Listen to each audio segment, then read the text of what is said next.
नमस्कार दोस्तों, star study education channel में आप सभी का स्वागत है। दोस्तों, आज हम इस वीडियो के अंदर बात करेंगे पर्यावरण से संबंधित कुछ महत्वपूर्ण पॉइंटों को लेकर के। दोस्तों, जो ये पॉइंट होंगे ये सीटर के दृष्टिकोण से बहुत ही महत्वपूर्ण होंगे। दोस्तों, ये पॉइंट एनसीईआरटी बेस्ड होंगे। दोस्तों, अगर आपने हमारे चैनल को सब्सक्राइब नहीं किया तो सब्सक्राइब कर लें और बेल आइकन को प्रेस कर लें, जिससे कि नए वीडियो की नोटिफिकेशन आप सभी को मिलता रहे। तो चलिए अब हम शुरू करते हैं आज का अपना पहले पॉइंट को। दोस्तों, आज हम बात करेंगे, जो हमारा पहला पॉइंट है वो है बाघ। दोस्तों, हम बाघ की विशेषताओं को देखेंगे, जहां से दोस्तों प्रश्न बनते हैं।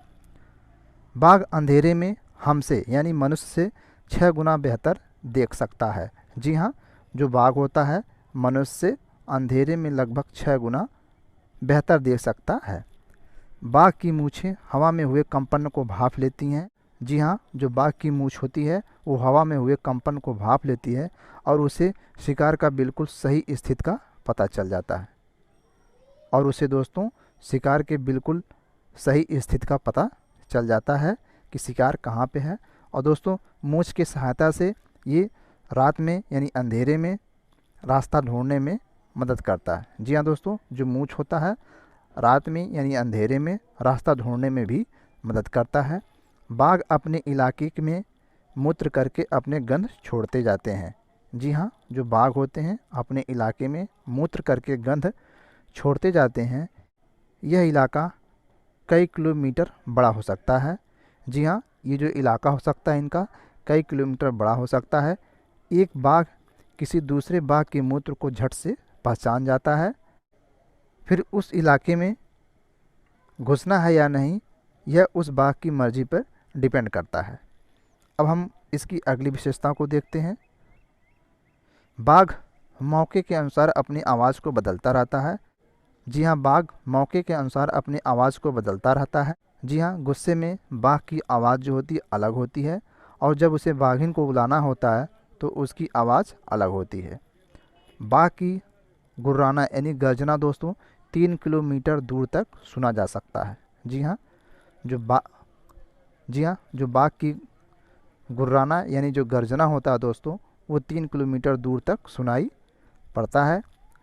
बाघ हवा से पत्ते हिलने की और शिकार की झाड़ियों में हिलने से हुई आवाज़ में अंतर को भांप ले।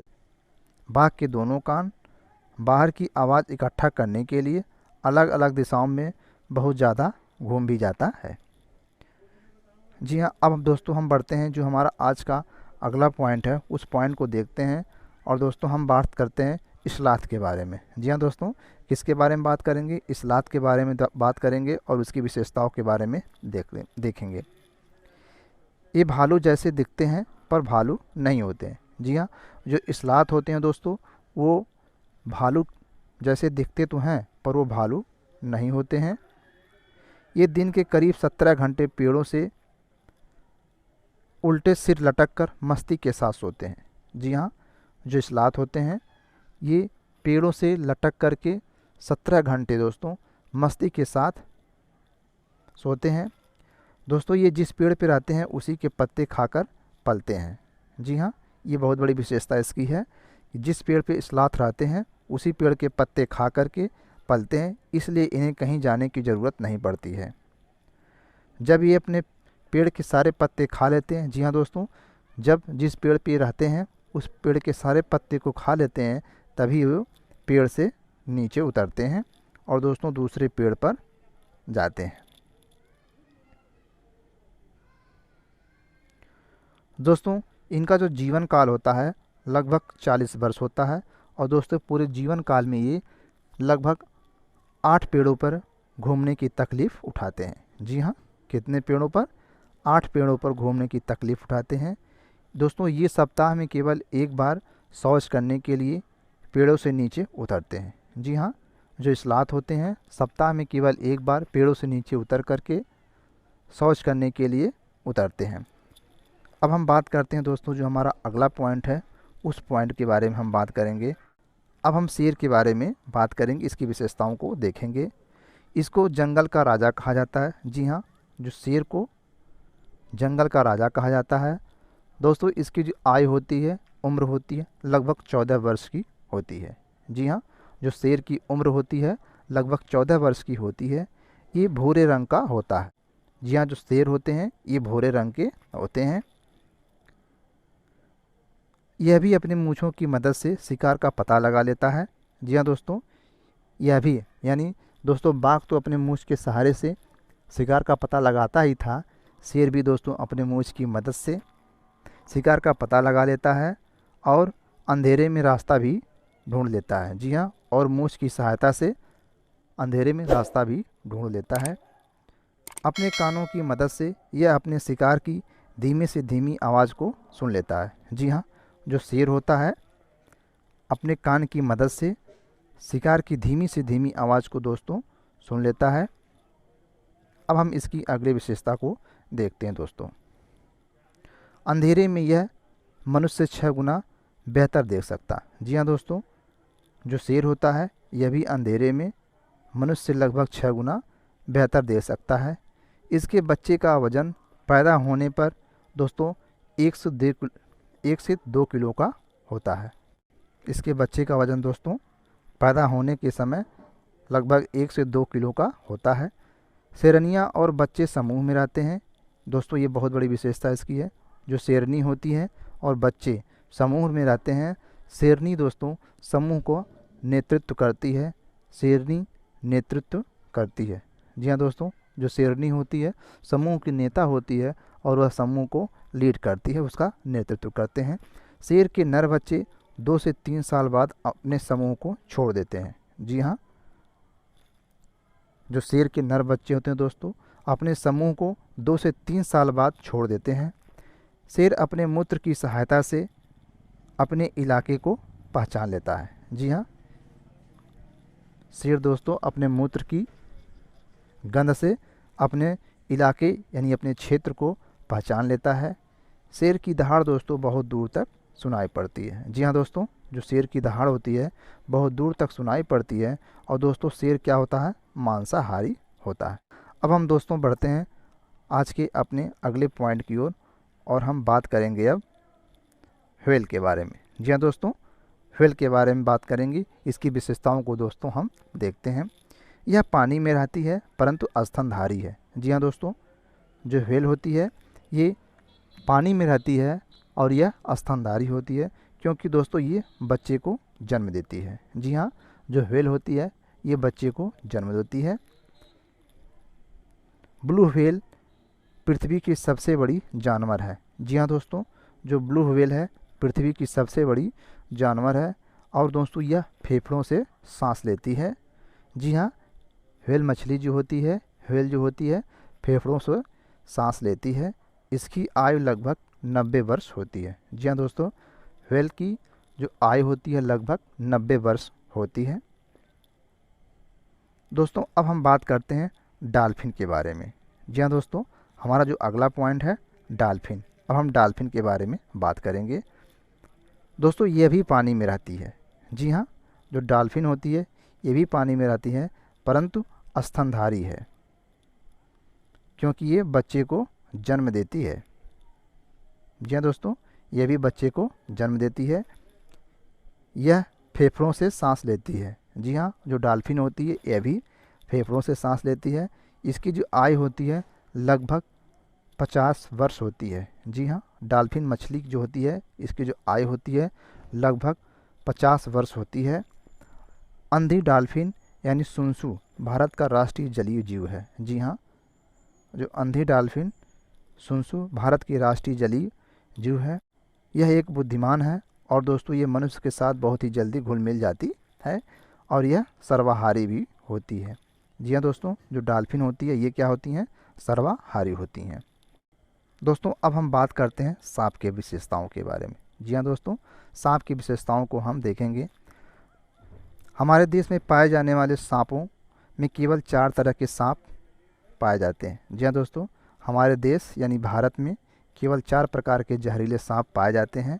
दोस्तों ये जो सांप हैं नाग हैं, करैत हैं, डुबैया हैं और अफाई हैं। जी हाँ दोस्तों, जो 4 प्रकार के भारत में जहरीले सांप पाए जाते हैं दोस्तों उनके जो नाम हैं नाग, करैत, डुबैया और अफाई है। दोस्तों जब सांप किसी को काटता है तो उसके 2 खोखले दांत से दोस्तों जहर उस व्यक्ति के शरीर में चला जाता है जिस व्यक्ति को सांप ने काटा है। दोस्तों जो सांप के केवल 2 खोखले दांत होते हैं। जी हाँ दोस्तों, कितने खोखले दांत होते हैं? केवल 2 खोखले दांत होते हैं। और इन्हीं खोखले दांत के सहारे से दोस्तों जब सांप किसी मनुष्य को या किसी को काटता है तो इन्हीं खोखले दांत के सहारे से अपने विष को उसके शरीर में डालते हैं, पहुंचाते हैं। नमस्कार दोस्तों, स्टार स्टडी एजुकेशन चैनल में आप सभी का स्वागत है। दोस्तों आज हम इस वीडियो के अंदर बात करेंगे पर्यावरण से संबंधित कुछ महत्वपूर्ण पॉइंटों को लेकर के। दोस्तों जो ये पॉइंट होंगे ये सीटर के दृष्टिकोण से बहुत ही महत्वपूर्ण होंगे।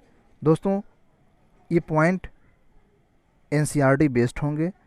सांप के जहर के असर को ख़त्म करने की जो दवा होती है दोस्तों उसका नाम है सीरम।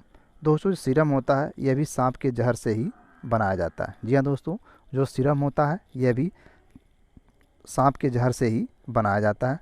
दोस्तों हम इसकी अगली विशेषता को देखते हैं। सांप को किसान का मित्र कहा जाता है। जी हाँ दोस्तों, सांप को किसान का मित्र कहा जाता है क्योंकि सांप चूहों को खाता है।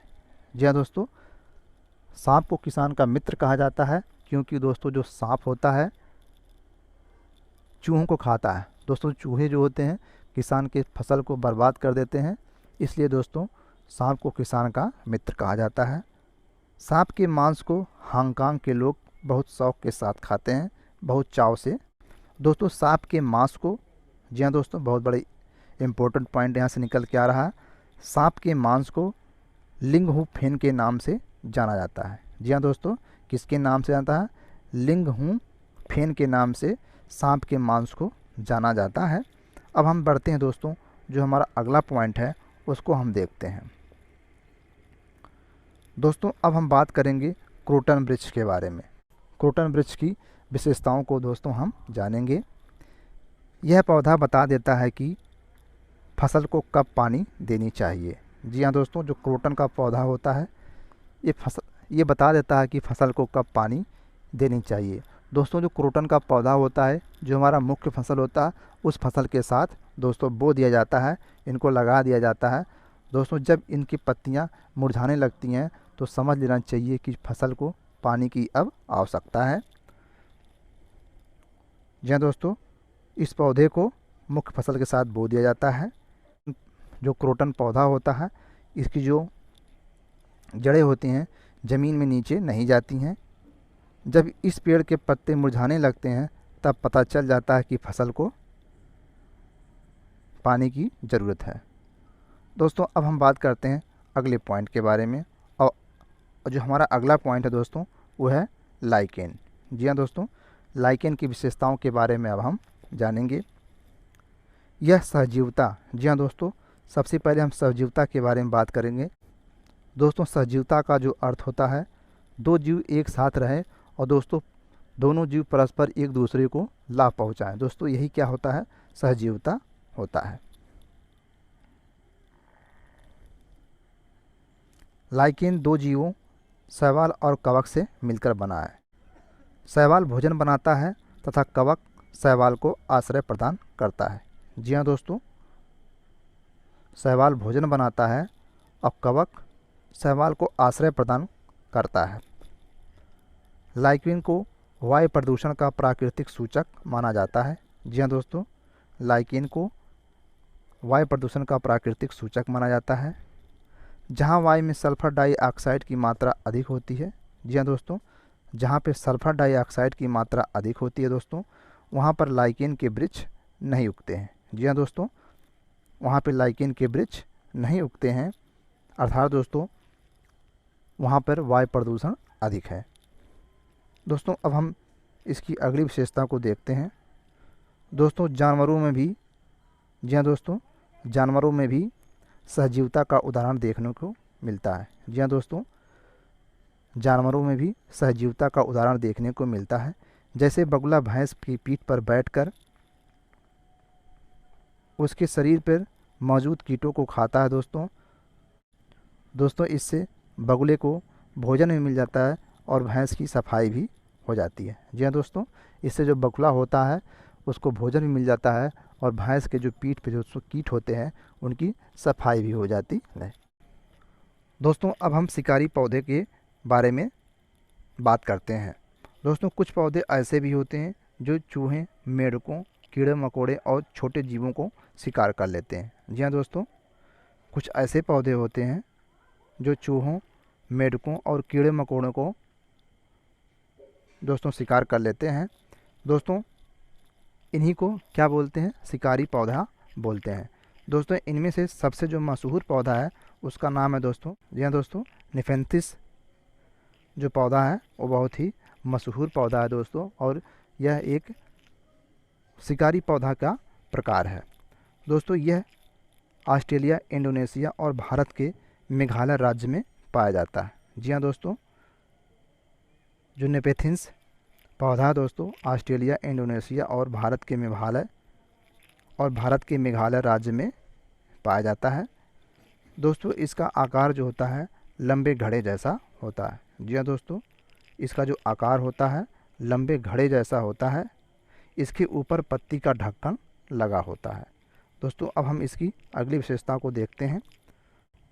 दोस्तों घड़े से खास खुशबू निकलती है जिसकी वजह से कीड़े मकोड़े खींचे चले आते हैं। पौधे को ऊपर पहुंचते ही कीड़े अंदर फंस जाते हैं और बाहर नहीं निकल पाते हैं। दोस्तों ये पौधे मुख्यतः उस क्षेत्र में पाए जाते हैं जहां पर मिट्टी में नाइट्रोजन की कमी होती है।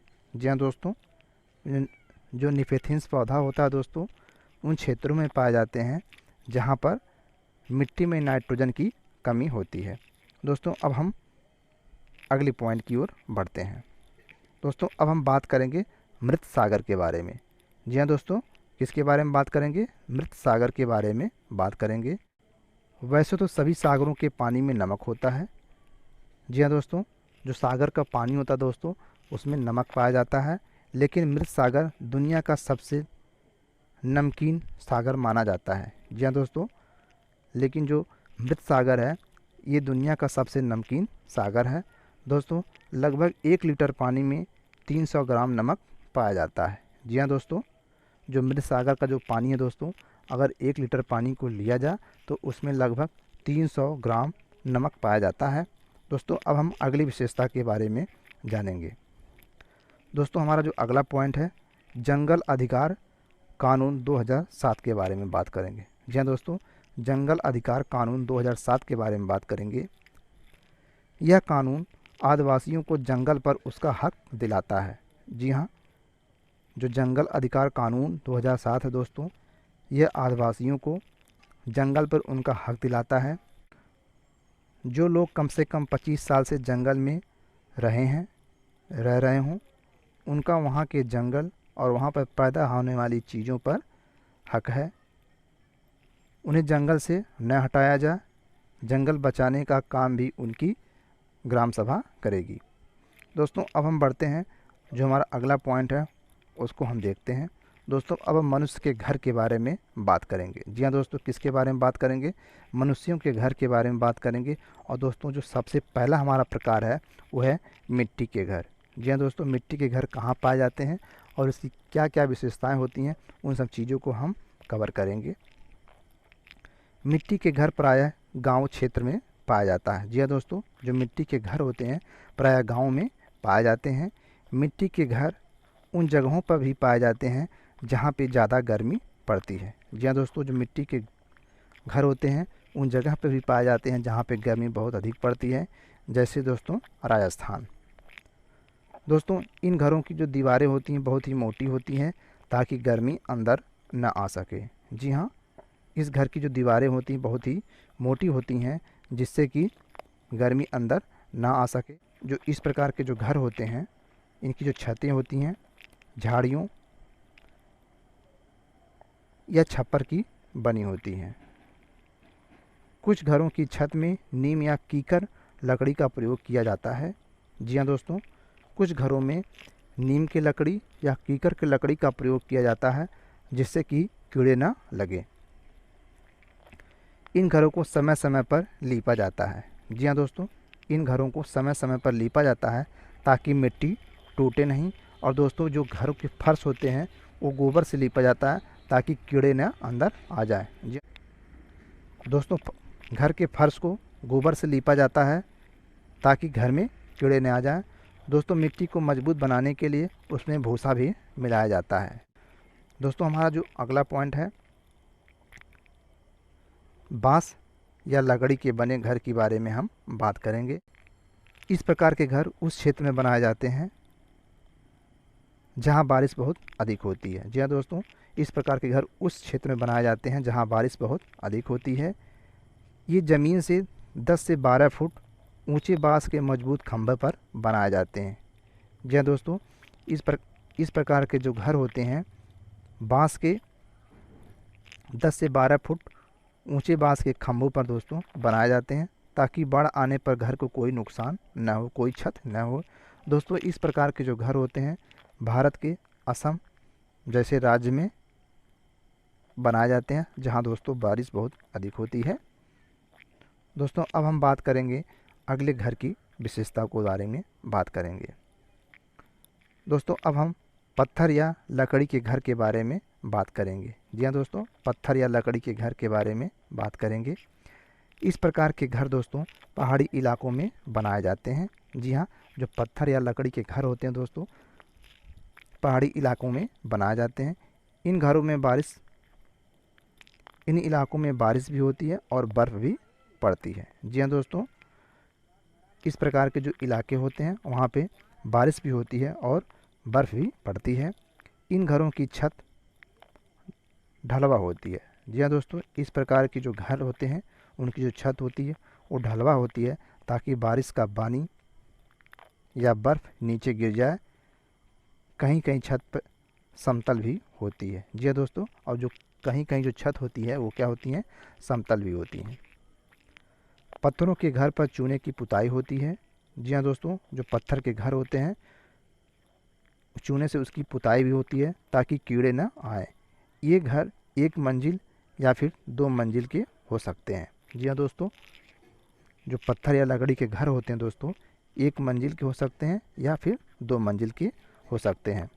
दोस्तों अब हम इसकी अगली विशेषता को देखते हैं। लद्दाख के लोग अपने घर की निचली मंजिल का सामान या जीव रखने के लिए प्रयोग करते हैं। जी हाँ दोस्तों, लद्दाख के लोग अपने घर की निचली मंजिल को सामान या जीव रखने के लिए प्रयोग करते हैं। लद्दाख के लोग अपने घरों की छतों का उपयोग फसल, सब्जी आदि सुखाने के लिए करते हैं। जी हाँ, जो लद्दाख के लोग होते हैं अपने छतों का दोस्तों जो प्रयोग करते हैं फसल, सब्जी आदि सुखाने के लिए करते हैं। इस प्रकार के घर दोस्तों जम्मू कश्मीर, हिमाचल प्रदेश आदि क्षेत्र में बनाए जाते हैं। जी हाँ दोस्तों, इस प्रकार के जो घर होते हैं जम्मू कश्मीर और हिमाचल प्रदेश में बनाए जाते हैं। दोस्तों अब हम देखते हैं जो हमारा अगला पॉइंट है उसको हम कवर करने वाले हैं। दोस्तों ईंट के मकान या ऊंची इमारतें। जी हाँ, अब हम बात करेंगे ईंट के मकान या ऊंची इमारतों के बारे में बात करेंगे। इस प्रकार के घर समतल क्षेत्रों में बनाए जाते हैं। जी हाँ दोस्तों, इस प्रकार के जो घर होते हैं समतल इलाकों में बनाए जाते हैं। इस प्रकार के घर दोस्तों 1 मंजिल भी हो सकते हैं और बहुमंजिल भी हो सकते हैं। भारत के मैदानी भागों में इस प्रकार के घर बनाए जाते हैं, घर पाए जाते हैं। ऊंची इमारतें बड़े बड़े शहरों में बनाई जाती हैं। जी हाँ दोस्तों, जो ऊंची ऊंची इमारतें होती हैं वो बड़े बड़े शहरों में बनाई जाती हैं। अब दोस्तों हम बात करते हैं बर्फ़ का घर। जी हाँ दोस्तों, बर्फ़ का घर यानी इग्लू। दोस्तों बर्फ़ से बना जो घर होता है उसको क्या बोलते हैं, इग्लू बोलते हैं। यह गुंबद के आकार का होता है। जी हाँ दोस्तों, जो इग्लू होता है यह गुंबद के आकार का होता है और इसका जो प्रवेश द्वार होता है बहुत ही छोटा होता है। इस प्रकार के घर दोस्तों बर्फीले क्षेत्रों में पाए जाते हैं। जी हाँ, इस प्रकार के जो घर होते हैं यानी जो बर्फ़ के घर होते हैं यानी इग्लू जो होते हैं बर्फीले क्षेत्रों में बनाए जाते हैं। यह बर्फ़ के टुकड़ों ब्लॉक्स, जी हाँ दोस्तों, यह बर्फ़ के टुकड़ों को जोड़कर बनाए जाते हैं ताकि बर्फीली हवा अंदर न जा सके। दोस्तों यह एस्किमो शिकारी का अस्थायी निवास घर होता है। जी हाँ दोस्तों, जो इग्लू यानी जो बर्फ़ का घर होता है एस्किमो शिकारी का अस्थायी निवास घर होता है। दोस्तों अब हम अगली पॉइंट के बारे में बात करेंगे। दोस्तों जो अगला पॉइंट है उसको बोलते हैं, अब हम हाउस बोट के बारे में बात करेंगे। जी हाँ दोस्तों, हाउस बोट के बारे में बात करेंगे। यह लकड़ी का घर होता है जो हमेशा पानी में रहता है। जी हाँ दोस्तों, जो हाउस बोट होता है लकड़ी का बना होता है जो हमेशा पानी में रहता है। ये 80 फुट तक लंबे हो सकते हैं। जी हाँ दोस्तों, जो हाउस बोट होता है लगभग 80 फुट तक लंबे हो सकते हैं। कश्मीर के हाउस बोटों की छतें पर लकड़ी की नक्काशी भी पाई जाती है। जी हाँ दोस्तों, जो कश्मीर के हाउस बोट होते हैं दोस्तों उनके छतों पर लकड़ी की नक्काशी पाई जाती है दोस्तों, जिसे ख़त्म बंद कहा जाता है। जी हाँ दोस्तों, जिसे क्या कहा जाता है, ख़त्म बंद कहा जाता है। तो दोस्तों कभी कभी ये पूछ ले ख़त्म बंद क्या है, तो दोस्तों ये लकड़ी की नक्काशी को ही क्या कहते हैं, ख़त्म बंद कहते हैं। हाउस बोट कश्मीर और केरल में पाए जाते हैं। जी हाँ, हाउस बोट कश्मीर और केरल में पाए जाते हैं। जी हाँ दोस्तों, जो हाउस बोट होता है कश्मीर और केरल में पाया जाता है। और दोस्तों ये टूरिस्टों का यानी पर्यटकों के लिए बने होते हैं। जी हाँ दोस्तों, ये टूरिस्ट यानी पर्यटकों के लिए बने होते हैं। दोस्तों अब हम बात करते हैं अगली विशेषता के बारे में जिसका नाम है डोंगा। यानी दोस्तों अब हम डोंगे के बारे में बात करेंगे। यह कश्मीर में पाए जाने वाले नक्काशी रहित हाउस बोट है।